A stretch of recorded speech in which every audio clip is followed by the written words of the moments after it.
ममता बनर्जी के साथ अखिलेश यादव, बंगाल में ममता के समर्थन में अखिलेश यादव। बीजेपी को हराना ही मकसद है, अखिलेश कह रहे हैं। बीजेपी नफरत की राजनीति कर रही है, लेकिन सवाल ये उठता है कि ठीक है, ये मॉरल सपोर्ट है या इस सियासत, इस बंगाल की पॉलिटिक्स में अखिलेश यादव का ये कहना कोई पॉलिटिकल स्टैंड भी दिखाता है? इसका कोई पॉलिटिकल मायने भी हैं क्या? वैसे इस बार कई सारे ऐसे दल हैं जो बंगाल की सियासत में रेलेवेंट होने के बारे में सोच रहे हैं, और वो पॉलिटिकल पार्टीज बंगाल की सियासत में खुद कितनी रेलेवेंट होंगी ये देखने के लिए अब बहुत इंतजार नहीं है। 4-5 महीने बचे हैं, लेकिन क्या वो दूसरों का खेल खराब कर सकते हैं? इतना मादा है, ये जरा समझने की कोशिश करते हैं। जो चेहरे आपको दिखाई दे रहे हैं ये वो चेहरे हैं, इनमें से कुछ वो चेहरे हैं जो फ्रंट रनर हैं। जाहिर है भारतीय जनता पार्टी उनमें से एक है, तृणमूल कांग्रेस उनमें से एक है। अब वाम दलों के साथ कांग्रेस हाथ मिलाकर ये खम ठोक रही है कि इस बार देखिएगा हम क्या कमाल करते हैं। लेकिन इसमें जो आपको एकदम किनारे चेहरे दिखाई दे रहे हैं वो अभी बेशक फ्रिंज दिखाई दे रहे हों, वो उद्धव ठाकरे हों, जिनके नेता संजय राउत ट्वीट करते हैं 17 तारीख को कि अब देखिए हमारे नेता ने यह तय कर लिया है कि हम वहां जाकर भी अपनी पार्टी का विस्तार करेंगे, जय बांग्ला एक नारा उन्होंने दे दिया। या फिर असदुद्दीन ओवैसी हों जिन्होंने फुरफुरा शरीफ में जाकर पीरजादा साहब से मुलाकात की और यह तय कर लिया कि यहां के माइनॉरिटी वोट्स का हकदार तो मैं होने वाला हूं, और उससे जाहिर है ममता बनर्जी चिंतित हुई होंगी, बेशक वो जाहिर नहीं कर रही। कुल मिलाकर बंगाल का दंगल बड़ा दिलचस्प होने वाला है।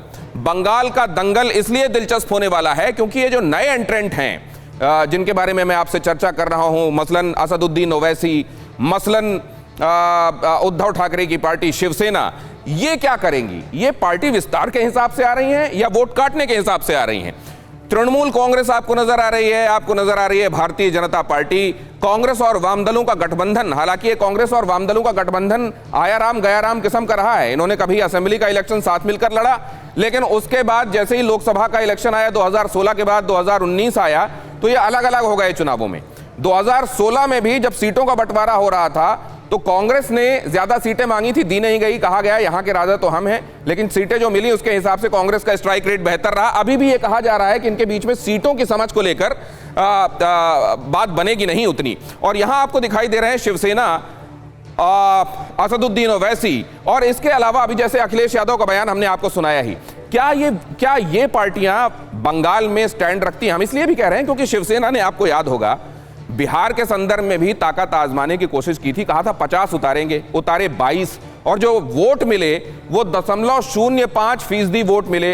तो किसी भारतीय जनता पार्टी के नेता ने इस पर चुटकी ली और ये कहा कि आप देखिए नोटा को कितने वोट गए, 1.08% वोट तो बिहार के इलेक्शन में नोटा को चले गए, उतने भी नहीं मिली, सबकी जमानत जब्त हो गई, तो यहां आए ही क्यों थे? तो ये जो आने वाले हैं नए खिलाड़ी, मसलन असदुद्दीन ओवैसी, मसलन उद्धव ठाकरे, ये यहां पर आकर क्या करने वाले हैं? क्या ये खुद की पार्टी का विस्तार कर लेंगे? इतना इनका वहां पर उनका मादा है क्या?